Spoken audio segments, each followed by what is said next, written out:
Spring season 45 दिनों का होता था। काफ़ी अरसे से आधा दिन स्प्रिंग कम हो रहा है, आधा दिन सर्दी कम हो रही है और एक दिन गर्मी ज़्यादा हो रही है। तो आप ये नोटिस कर रहे होंगे कि अभी स्प्रिंग आता है और जाता है। 15 दिन 20 दिन पहले 45 डेज़ का होता था। स्मॉग एक पांचवा सीज़न बन चुका है पाकिस्तान का। और स्मॉग पहले एक इन्वायरमेंटल फैक्टर था, अब वो WMO वर्ल्ड मेट ऑर्गेनाइजेशन के मैंडेट में भी आ गया। PM1 जो है वो वायरसेस हैं, बैक्टीरिया हो गया, कोविड वायरस हो गया, ये भी पार्टिकल्स होते हैं। लेकिन PM2.5 is the main one जो ये स्मॉग का रीज़न बनते हैं। फॉग जो है वो पानी है, सस्पेंडेड एयर पार्टिकल्स, हवा में पानी है।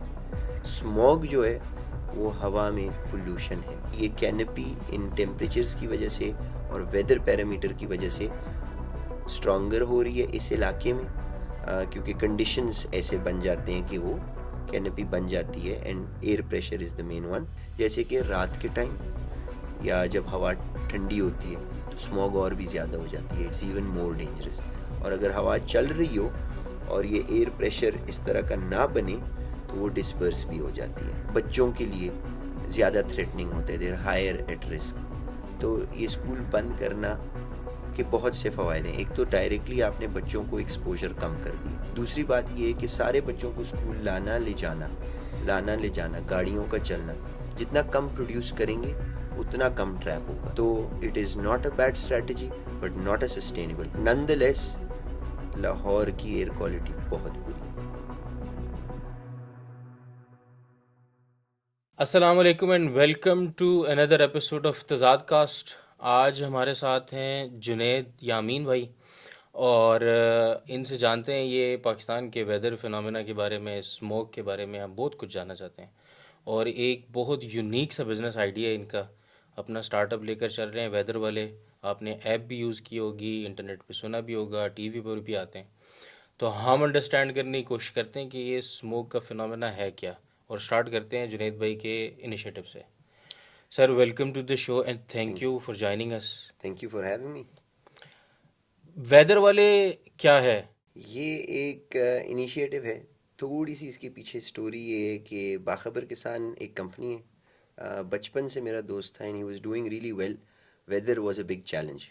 तो मैं उस वक्त ऑस्ट्रेलिया में बेस्ड था, और उसने मुझे पूछा थोड़ा चेक करो कि कंपनीज वेदर कैसे देती हैं। So I reached out to a few companies. उनसे मैंने पूछा कि पाकिस्तान के मसाइल क्या हैं, उन्होंने मुझे समझाया। तो मैं डिलीवर करने आया था एक प्रोजेक्ट। कोविड की वजह से थोड़ा सा डिले हो गया था, और फिर कोविड के टाइम से ही मैं ऑस्ट्रेलिया से निकला। वालदा बीमार थी तो मजबूरी थी आना।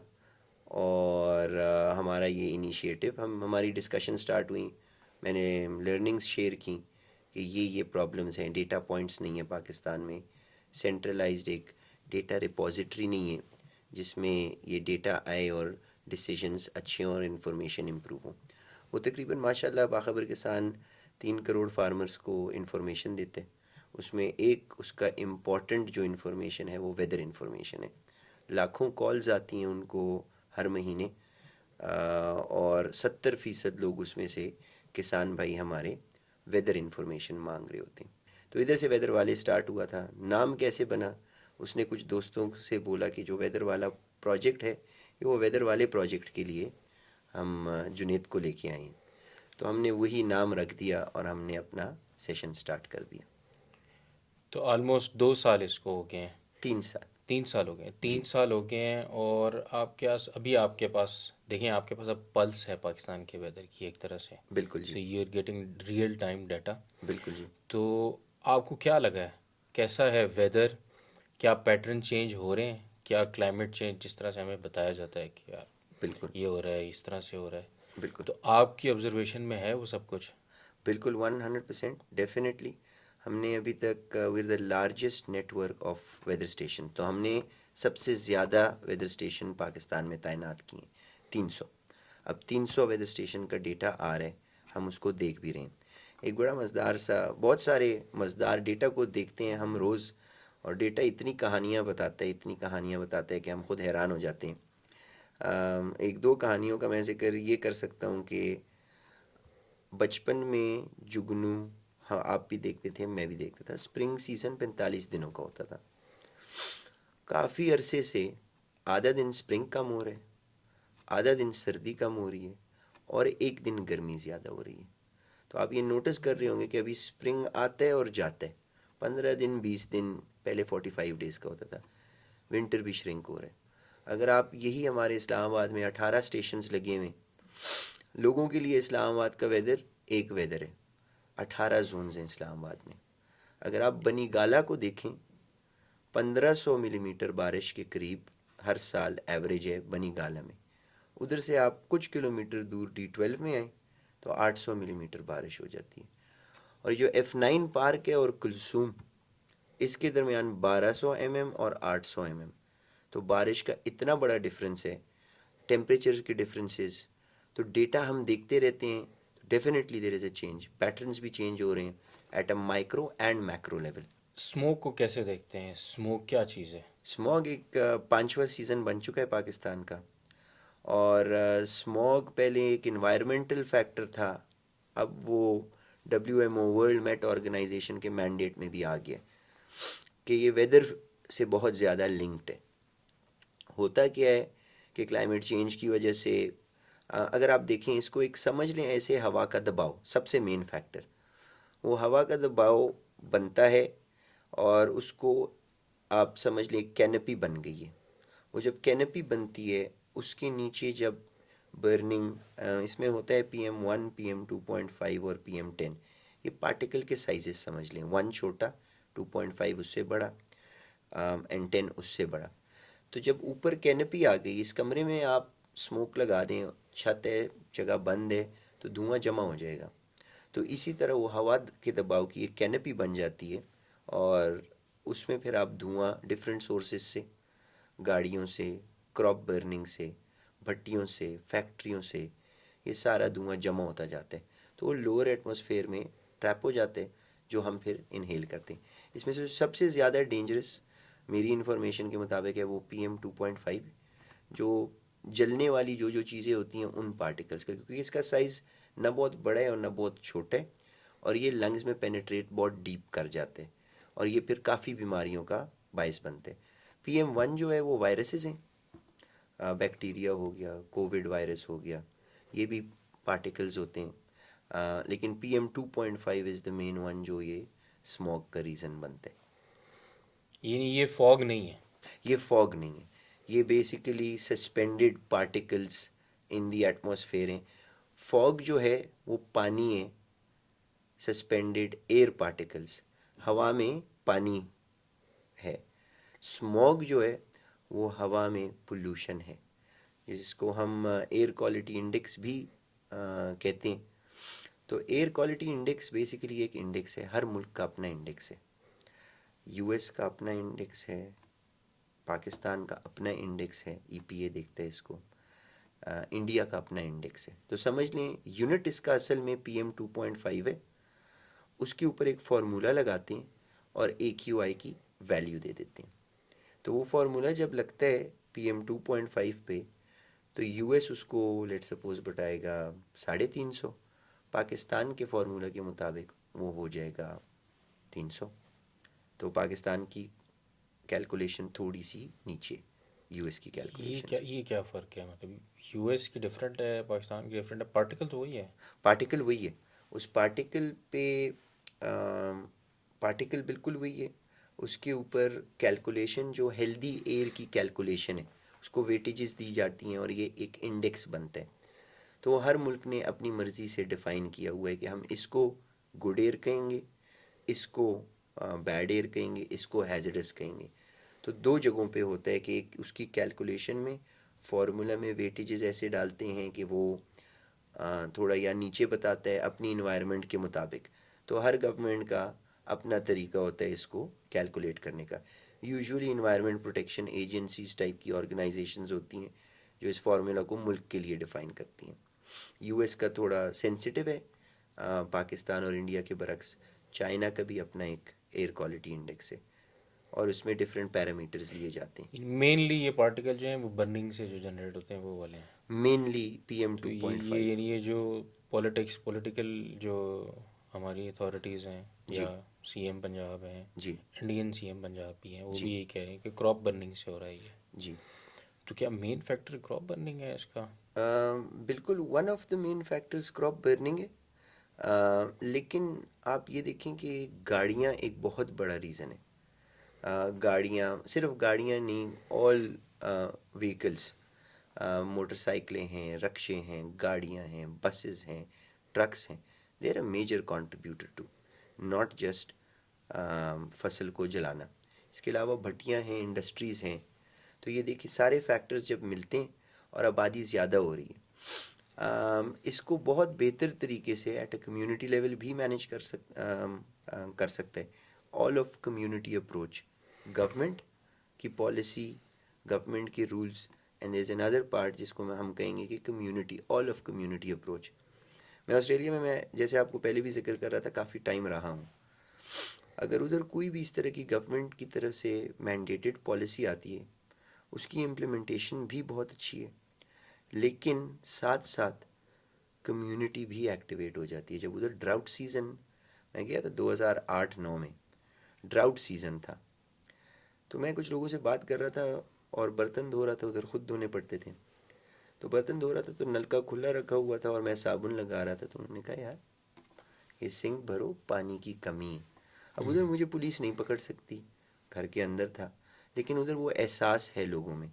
तो कम्युनिटी, जब लोग ऑफिस जाते हैं तो उधर आप पूछें कि आप दो लोग इकट्ठे क्यों जा रहे हैं, तो कहते हैं इन्वायरमेंट के लिए भी अच्छा है, जेब के लिए भी अच्छा है। So there is that community also understands and plays their part. चाहे मैंने आग लगे हुए देखा है, कम्युनिटी निकल के आती है, government can not do it alone, but government उन्हें सपोर्ट भी करती है, पॉलिसीज़ भी हैं, देर इक्वल फॉर एवरी वन। तो एज अ कम्युनिटी जिसमें government, private sector, not for profit sector और जो आपकी जनरल पब्लिक है, हर बंदे ने अपने लेवल पे इस पे सोचना है और अपने लेवल की एफर्ट पुट इन करनी है। कम्युनिटी पार्टिसिपेशन ज़रूरी है इसको टैकल करने के लिए। अच्छा, ये हमें लगता है जैसे ये बहुत कोई नया फिनोमेना है बिल्कुल कि कोई 2-4 साल से ये स्मोक शुरू है, पहले तो ठीक था। बिल्कुल अब बड़ों से भी बात करें या किसी को कहें कि मास्क पहने या कहें, बिल्कुल कहते कुछ नहीं होता, इतना हम बचपन से देख रहे हैं, इतना कोई बड़ा मसला नहीं है। बिल्कुल। और फिर ये कि ये हमारे इंडिया और पाकिस्तान दोनों के पंजाब में ही क्यों है, बाकी इलाकों में क्यों नहीं है? होता क्या है कि वही कैनपी, एयर प्रेशर, हवा का दबाव, ये ऐसा माहौल बना देता है कि ट्रैप कर देता है कोल्ड एयर को नीचे, और वो डिफरेंस ज़्यादा होता है तो ट्रैप, और ये पार्टिकल्स भी हैवी होते हैं, उसी एयर में ट्रैप हो जाते हैं।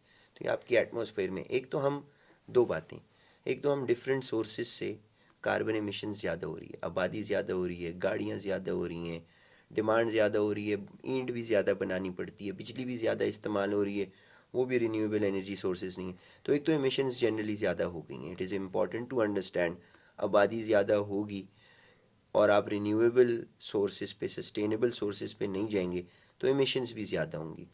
एमिशंस ज़्यादा होंगी, आपके ग्लोबल टेम्परेचर्स भी राइज करेंगे और ये ट्रेंड्स पैटर्न्स चेंजेस आएंगी।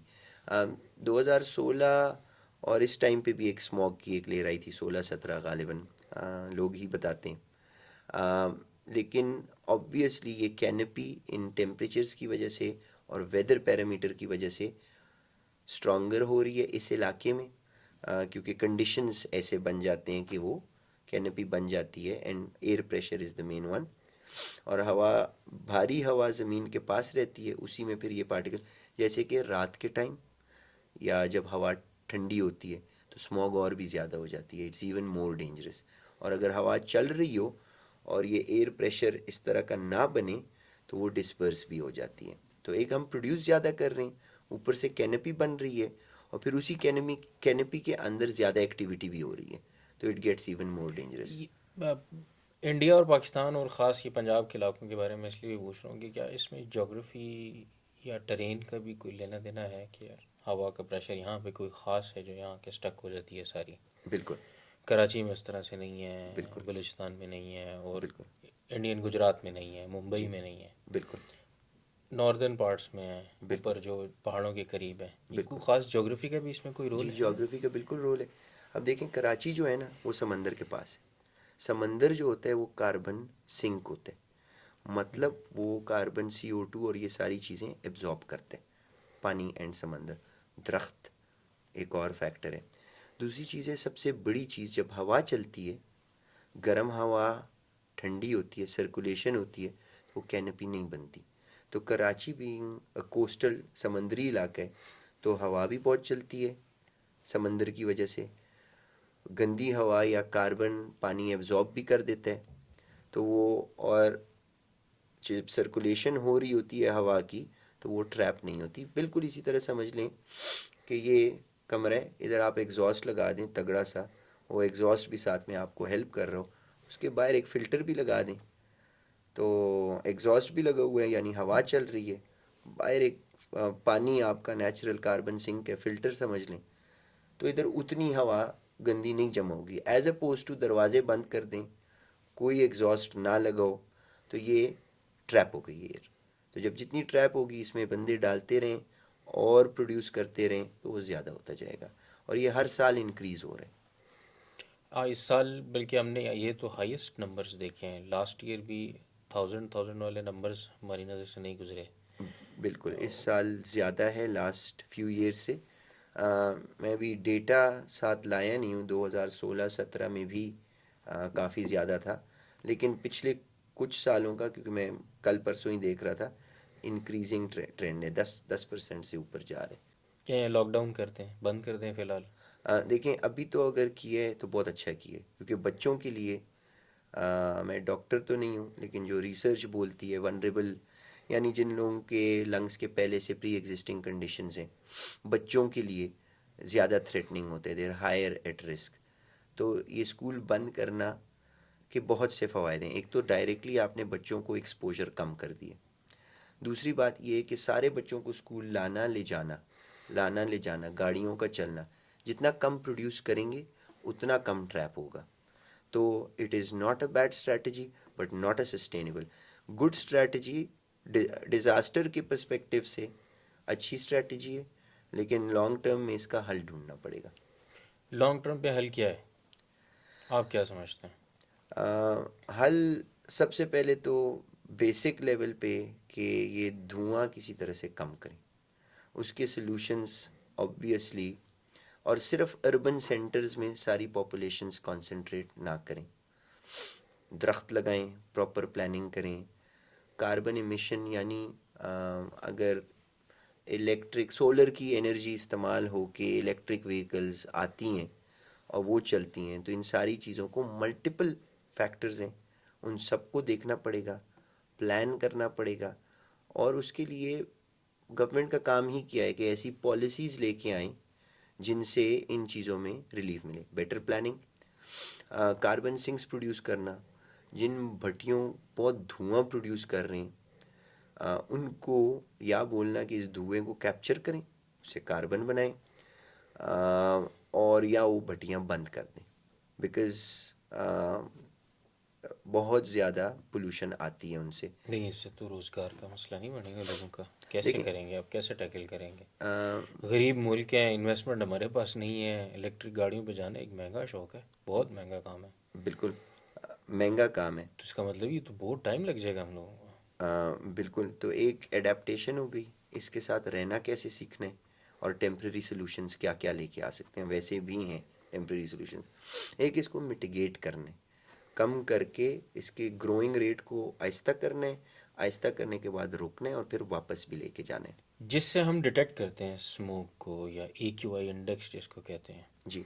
इस पे भी पाकिस्तान में आपको पता है हर चीज़ के पीछे कोई ना कोई कॉन्स्पिरेसी निकल आती है, जी। कोई चीज़ ऐसी फैल जाती है कि हम डिस्क्रेडिट करना शुरू हो जाते हैं जी। एक्चुअल डाटा को भी। बिल्कुल। इसके ऊपर भी एक तरह से शक पड़ता है, वो कहते हैं कोई सेंसर ठीक नहीं है, इतना ज़्यादा तो AQI हो ही नहीं सकता, इतना तो AQI कैलकुलेट ही नहीं हो सकता। बिल्कुल। ये ऐसा कोई इशू है कि हम सही डाटा भी कलेक्ट नहीं कर पा रहे, देखें, या उसको सही रिपोर्ट नहीं कर रहे हैं?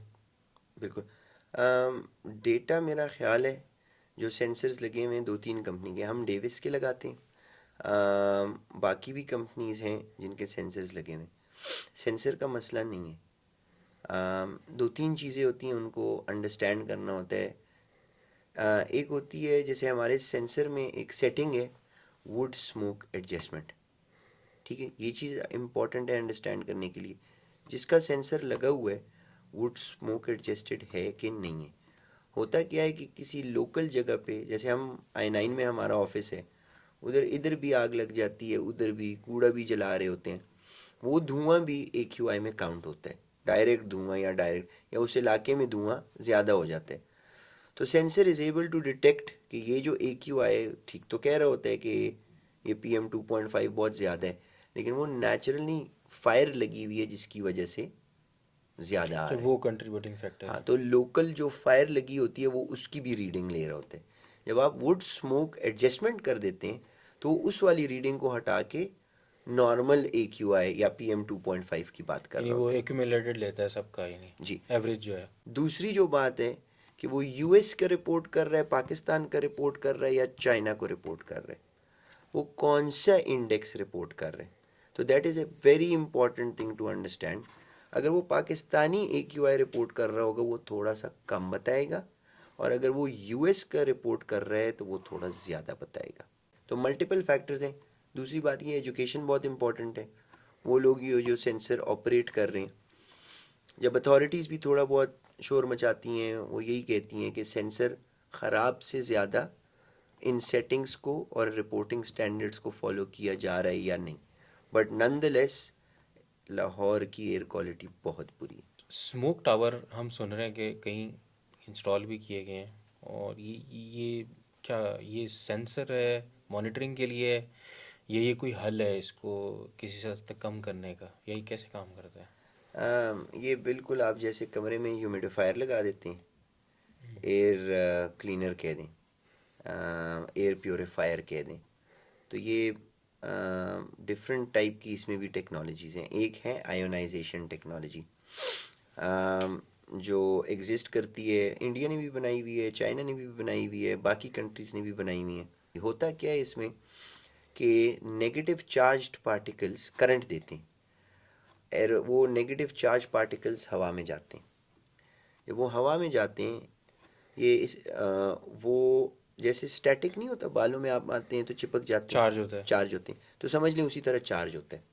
और उस पे स्मोक पार्टिकल्स PM2.5 वाले वो चिपकना स्टार्ट हो जाते हैं, हैवी हो जाते हैं। नीचे बड़े बड़े पंखे लगे होते हैं, वो उन चार्ज पार्टिकल्स को नीचे खींचते हैं। तो ये चार्ज पार्टिकल्स क्या करते हैं, वे वैसे तो पंखे नीचे, हवा उधर होगी, ये उनको बड़ा कर देते हैं, उनको खींचना आसान कर देते हैं। तो बेसिकली लाहौर जैसी सिटी में नंबर 10 to 20 के दरमियान, ये मेरा अंदाज़ा है, रैपिड डेव बेहतर कंफर्म कर सकेगा। वो ट्रायल्स कर रहे हैं, एरियाज़ भी देख रहे हैं, कितने लेवल्स पे कम हुए, उनके एक्सपेरिमेंट्स चल रहे हैं। लेकिन इससे डेफिनेटली अगर ये चलते रहें तो हवा में सफाई का काम होगा। जैसे कमरे में आप डस्ट गैदर कर लें और एक ह्यूमिडिफायर या एयर प्योरीफायर लगा लें, अच्छा फ़िल्टर लगा हुआ हो, या इवन आप एसी को, जब आप एसी का फ़िल्टर निकालते हैं और कमरे में अगर लोग सिगरेट पी रहे हो तो वो काफ़ी काला होता है, तो वो, और उसको आप धोएं तो उससे कार्बन पार्टिकल्स निकलते हैं। तो ये एग्जैक्टली यही कॉन्सेप्ट है फ़िल्टरेशन के, और डेफिनेटली हल करते हैं, लेकिन ये सलूशन नहीं है। ये भी एक, जब तक आप इस इतनी ज़्यादा एमिशंस को रिड्यूस नहीं करते और आप कोई प्लान नहीं बनाते, तो ये तो नहीं कि आप हर वक्त ये चीज़ें चलाते रहेंगे, बट इफ़ेक्टिव आपकी इमीडिएट एटमॉस्फेयर एंड सराउंडिंग भी साफ़ हो जाए और 100 पॉइंट्स तक कम हो जाए AQI, तो इट्स स्टिल बेटर। यानी इसका इफ़ेक्ट है, लेकिन लॉन्ग टर्म सोल्यूशन ये नहीं है, ये भी टेम्परेरी है। जी, ये भी टेम्प्रेरी है, और लॉन्ग टर्म तो सोल्यूशन नहीं है। अगर हम इसको गेज करें, फॉर एग्जांपल जी। 500 AQI है अभी हमारे इर्द गिर्द फॉर एग्जांपल, जी। और यहाँ पे एक स्मोक टावर लगता है, बिल्कुल। तो हम क्या समझेंगे कितना कितना उससे फ़र्क पड़ जाएगा, 500 से कितना तक आ सकता है? देखिए, मेरा तो ख्याल है कि 100-150 तक कम कर सकते हैं जनरली, लेकिन इसमें बहुत सारे फैक्टर्स होते हैं। अब ये देखें कि ये 300-400 भी कम कर सकते हैं। अब अचानक से उधर साइड पे बारिश हो जाए, हल्की हवा चलना स्टार्ट हो जाए, हॉट एयर कोल्ड एयर की मिक्सिंग भी स्टार्ट हो जाए, ये भी साथ में लगा हुआ हो, तो ज़्यादा साफ़ कर देगा। अदर इन्वायरमेंटल सपोर्ट फैक्टर्स आ जाएंगे। गाड़ी को लेट सपोज आप धक्का दे रहे हैं, तो और हल्की सी स्लोप भी है, तो आपको वो सपोर्ट मिल जाएगी, तो आपका धक्का ज़्यादा कामयाब होगा। अगर चढ़ाई है और इन्वायरमेंटल कंडीशंस ऐसी हैं कि चार्ज पार्टिकल्स भी उनको हैवी कर रहे हैं, लेकिन एयर प्रेशर भी, और उस वक्त बहुत ज़्यादा पोल्यूशन भी आप दे रहे हैं, तो इसकी एक कैपेसिटी होगी, बिल्कुल कम भी नहीं कर सकेगा, क्योंकि सिंपल सी बात है, आप ज़्यादा धुआं छोड़ रहे हैं और ये कम रिफाइन कर रहे हैं। तो इस इक्वेशन को मौसमियाती हालात, temperature, humidity, wind, barometric pressure, wind direction, दरख्त इलाके में कितने, तो इसकी effectiveness not just the smog tower but other environmental factors कितना सपोर्ट कर रहे हैं इसको। और दूसरी बात है, अगर आप उस जगह में कांस्टेंट धुआं फेंक ही जा रहे हैं, तो ये जितना भी साफ़ करते रहे और वो धुआं ज़्यादा हो, और ये उस वक्त ऑब्वियसली कम काम कर सकेगा। तो इस चीज़ को अंडरस्टैंड करने की ज़रूरत है कि effective but not the solution. Beijing में हम सुनते थे आज से 10-12 साल पहले जी, ख़बरों पे, जिस तरह आजकल लाहौर और पाकिस्तान और दिल्ली और इंडिया बिल्कुल। चल रहा है, इस तरह न्यूज़ वेव्स पे जो है ना चाइना चल रहा होता था कि बीजिंग में स्मोग है, लोग मास्क पहन रहे हैं, कुछ नज़र नहीं आ रहा है। क्या उन्होंने क्या ऐसा किया कि जो ये सब ठीक हो गया है? उनकी टेक्नोलॉजी भी, वो दिनों में और घंटों में पूरी बिल्डिंग ही खड़ी कर देते हैं, और उनके पास ये टेक्नोलॉजी है भी, उन्होंने इम्प्लीमेंट भी की है। एंड सल्यूट है कि जो जो काम उन्होंने कोविड में किए, देखने वाले थे, और जो जो काम वो दिनों और घंटों में रेल की पटरियां डाल देते हैं, तो उनके लिए ये आसान काम है, मेरा ख्याल है। दूसरी चीज़ ये हो सकती है कि इंफॉर्मेशन कम आती मेरे ख्याल है हमें वो जो कहते हैं ना टाइम टेस्टेड फ्रेंड, उससे मशवरा भी कर लेना चाहिए। घर के अंदर एयर प्योरीफायर पाकिस्तान में मिल रहे हैं और है। जी, अच्छे खासे महंगे हैं। जी। कितने इफेक्टिव हैं ये? हमें इस पे, यानी लोगों को इस पे इन्वेस्ट करना चाहिए? Should we uh, go for it? मेरा ख्याल है ना कि सिंपल सी बात है, आपका घर है, और घर के लिए आप पहले गेट पे ताला लगाते हैं, फिर दरवाजे पे ताला लगाते हैं, और फिर अगर कमरा भी बंद करना हो, तो जितनी आपके पास ऑप्शंस अवेलेबल हैं उतना बेहतर है। इसका ये मतलब नहीं है कि चोर अंदर नहीं आ सकता और दरवाजे और ताले तोड़ नहीं सकता। तो येस, इट इज़ इफ़ेक्टिव, और ये एक सोल्यूशन है। अगर डस्ट भी इवन है, और जॉन से भी मे बी PM2 PM1 को ना पकड़ सके, 2.5 या 10 बड़े पार्टिकल्स होते हैं, वो तो कम से कम कर देगा, तो उसका इम्पैक्ट तो डेफिनेटली कम कर रहे हैं, because all these particles are hazardous. अगर लंग्स में लेके जाएं, तो जितना कम लेके जाएंगे, जितना अच्छा फिल्टर होगा, उतनी वो ज़्यादा पकड़ेगा ये पार्टिकल्स। तो डेफिनेटली इस्तेमाल करना चाहिए, मास्क भी इस्तेमाल करने चाहिए, नॉर्मल मास्क या वो जो? N95 भी। और जब हैजर्डस एयर हो, तो फिर तो इंडस्ट्रियल ग्रेड के मास्क इस्तेमाल करें, बिकॉज दैट्स एक्चुअली डेंजरस। लेकिन जितना कर सकते हैं, जितनी इस्तिताअत है, उतना तो अपने आप को प्रोटेक्ट करें ना। फार्मर्स क्रॉप बर्न कर रहे हैं जी, और ये अवेयरनेस कैंपेन चलती है, हर जी, साल चलती है, बिल्कुल, मस्जिदों में ऐलान भी होते हैं, हमने सुने भी हैं। बिल्कुल। उसके बावजूद वो ये करते हैं, ऐसी क्या मजबूरी है? मतलब इसकी कोई बहुत ज़्यादा कॉस्ट है कि दूसरे तरीक़ों से वो उसको ख़त्म करें, जी, या ये कि उनके पास कोई हल नहीं हो, या सिंपली वो मानना ही नहीं चाहते इस बात को? बेसिकली असल बात ये है कि डिफरेंट सिनेरियोज हैं। एक एग्जांपल आपको देता हूँ। उन्होंने अगली फसल लगानी होती है, उनके पास विंडो कम होते हैं, और इस पे लगता है टाइम, तो वो जल्दी में और ट्रेन पकड़ने में आप दुड़की लगाते हो और आप फिर जला देते हो, क्योंकि उन्होंने बीज लगाने हैं। अब और किस्म के बीजेस भी आ गए हैं, जो आप बाद में भी लगा सकते हैं और आपकी प्रोडक्शन ठीक रहेगी। तो एक तो ये है कि क्या वो बीज अफोर्ड कर सकते हैं या नहीं, उस पर सोचा जाए, कम्युनिकेशन पे सोचा जाए, उनको एजुकेट किया जाए, उनको इंसेंटिवाइज किया जाए, और आपको ये पता है इंडस्ट्री लगाई जाए, क्योंकि यही चीज़ उठा के अगर जलाई ना जाए और मशीनरी से हटा दी जाए, ये ज़रिए आमदनी भी उनके लिए बन सकते हैं। तो बहुत सारी चीज़ें जो गवर्नमेंट कर भी रही है। पाकिस्तान के बहुत सारे चैलेंजेस भी हैं। प्राइवेट सेक्टर का इसमें बहुत रोल है। बाखबर किसान, किसान सहारा टाइप की कंपनीज़ हैं, और भी काफ़ी सारी हैं। तो प्राइवेट सेक्टर बहुत सॉल्यूशंस लेके आया है पिछले 8-10 साल में। और गवर्नमेंट ऑफ पंजाब ने बाखबर किसान के साथ एमओयू की है, केपी गवर्नमेंट ने भी की है।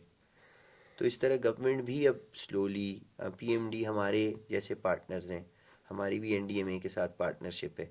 तो ये ट्रेंड शुरू हो रहे। थोड़ा इस ट्रेंड को public sector, private sector, not for profit sector और कम्युनिटी एक पेज पे आएगी। इनको एजुकेशन देंगे, कम्युनिकेशन यानी गवर्नमेंट पॉलिसी बनाए, हम इनको इन्फॉर्मेशन दें, एसएमएस के थ्रू भेजें, हमारे भी एजेंट्स जा रहे होते हैं।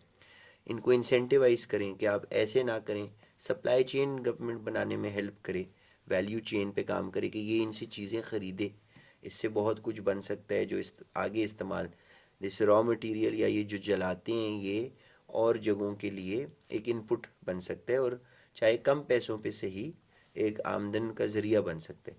तो अगर ये हम सारा इकोसिस्टम अच्छे तरीके से बनाएंगे, पब्लिक सेक्टर, प्राइवेट सेक्टर, किसान, एजुकेशन और ऑल ऑफ कम्युनिटी, इस पे सब बैठेंगे, काम करेंगे, तो ये क्रॉप बर्निंग तो निकल जाएगी। गाड़ियों का इस्तेमाल भी, इलेक्ट्रिक व्हीकल्स भी हैं, और भी तरीके हैं। 2 बंदे चले जाएं दफ्तर इकट्ठे, तो 2 गाड़ियों की इमिशंस वर्सेस एक गाड़ी की इमिशन। तो आप इमिशन, अगर सारे लोग, लाहौर के लाखों में गाड़ियाँ चलती हैं और 2-2 बंदे इकट्ठे इकट्ठे चले जाएं, आधी इमिशंस तो गाड़ियों की बड़ी कैटेगरी से कम हो गई। तो प्रैक्टिसेस लाइक दोज, उनको इंसेंटिवाइज किया जाए, उनको इनक्रेज किया जाए। जैसे ऑस्ट्रेलिया में T2 लेन्स हैं। T2 लेन्स क्या हैं कि उसमें अगर 2 बंदे गाड़ी में जा रहे होते हैं बनिस्बत एक के, वो T2 लेन यूज़ कर सकते हैं। और T2 लेन पे रश बहुत कम होते हैं, तो आप रश के टाइम पे सीधे निकल जाते हैं। तो सिंपल इंसेंटिवाइजेशंस लाइक दैट, तो ये मिशंस कम हो सकती हैं। आप ये इस पे काम कर रहे हैं, इसका कमर्शियल एस्पेक्ट क्या है? और मैं इसलिए भी ये पूछना चाहता हूँ कि इस तरफ जो नए नौजवान हैं, डेटा साइंस वाले लड़के भी, आईटी वाले भी, इंजीनियरिंग वाले भी, बहुत सारे लोग हैं जो रोज़गार भी ढूंढ रहे होते हैं और काम भी ढूंढ रहे होते हैं। बिल्कुल। उनके इंसेंटिव के लिए पूछ रहा हूँ, आप ये काम करते हैं, is it profitable, you making money और व्हाट? अच्छा, मैं उन नौजवानों के लिए मैं कुछ नंबर्स फेंकूंगा, और वो नंबर्स का सोच के, और एक एग्जांपल मैंने पहले भी कोट दी। कोविड के टाइम पे कोविड के टाइम पे आईटी इंडस्ट्री और हेल्थ इंडस्ट्री ने बहुत बूम किया था। मतलब हमने उन इंडस्ट्रीज, बाकी सब कुछ बैठ गया था, ये 2 इंडस्ट्रीज ग्रो कर रही थी सिग्निफिकेंटली। तो कोविड जिस तरह इम्पैक्ट में ना, क्लाइमेट चेंज के सामने इतनी छोटी सी चीज़ है। क्लाइमेट चेंज बहुत बड़ा है, और ये हर सेक्टर को टैप करता है। Health, agriculture, tourism, insurance, banking, हर इंडस्ट्री को टैप करता है। दूसरी बात इसमें सबसे इम्पॉर्टेंट ये है कि सिर्फ पाकिस्तान के लिए $10 बिलियन प्लेज्ड हैं इस टाइम क्लाइमेट चेंज के लिए। पाकिस्तान को $348 बिलियन रिक्वायर्ड है टिल 2030। ये वर्ल्ड बैंक कहता है, ये सारे बड़ी सारी रिपोर्ट्स ऑनलाइन अवेलेबल हैं, देख सकते हैं। जिस इंडस्ट्री में इतने पैसे की रिक्वायरमेंट है और इतनी नीड है, वो इंडस्ट्री ग्रो करेगी करेगी। और कोविड के 3 साल के ग्रोथ थे क्लाइमेट चेंज में। जो भी बंदा आए, अगले 30-40 साल उनके करियर सेट है। और अपना दिमाग खोलें, अपने स्किल सेट को देखें, उसको सस्टेनेबल डेवलपमेंट गोल्स से, ईएसजी स्टैंडर्ड से लिंक करें, और इसके बारे में थोड़ी इन्फॉर्मेशन लें, तो आगे फ्यूचर बहुत ब्राइट है। वो सिर्फ़ और सिर्फ ये नहीं कि अपने लिए पैसे कमाएंगे, वो साथ साथ इम्पैक्ट बेस्ड, यानी ऐसा काम करेंगे जो जेब में भी बरकत हो और आखिरत का भी सवाब हो। तो दोनों काम एक साथ। आखिर में उन लोगों के लिए आपका क्या मैसेज होगा जो बिल्कुल बिलीव नहीं करते, कहते कुछ भी नहीं होता, अल्लाह ने हमें बनाया है, कुछ भी नहीं होगा, होता रहता है ये पोल्यूशन और ये स्मोक स्मोक, ये इससे कोई फ़र्क नहीं पड़ता, जो बिल्कुल नए शेयर्स हैं, बिल्कुल बिलीव नहीं करते, उनको क्या मैसेज देंगे? देखें, जिन्होंने नहीं मानना ना, वो कभी भी नहीं मानेंगे। अगर there are signs and symptoms, वो बिल्कुल सामने होते हैं, जिसको नज़र आना होता है, जिसको बिलीव करना होता है, उसको साइन सिम्टम्स नज़र आ जाते हैं। जो नॉन बिलीवर होते हैं वो नॉन बिलीवर ही होते हैं, और अगर उन्होंने बिलीव करना होगा और साइन देखने होंगे और आंखें खोलनी होंगी तो ना जुगनू नज़र आते हैं। बीमारियों को देख लें, डेंगू देख लें, ये सारी मौसम की बीमारियाँ जो आती जा रही हैं, और अगर उन्होंने नहीं मानना, आंखें बंद रखनी है, तो दे मिसिंग आउट। बाकी सब समझ लेंगे, स्ट्रेटजी लड़ा लेंगे। वो फिर डेंगू को भी ना माने, मच्छर के सामने हाथ रखें और बोलें डेंगू भी काट जाए तो लगा लें मॉस्कीटो रिपेलेंट, लेकिन नहीं लगाना तो मान जाएंगे किसी न किसी टाइम। क्लाइमेट चेंज हिला के रखेगा। कोविड को भी बहुत लोग नहीं मानते थे, बाद में घरों से खुद नहीं निकलते थे, लोगों से खुद नहीं मिलते थे। तो बोलना एक बात है, जब उन पे खुद एक दफ़ा पड़ेगी तो खुद सीख जाएंगे। Thank you so much. Thank you, thank you. Thank you so much for giving us time.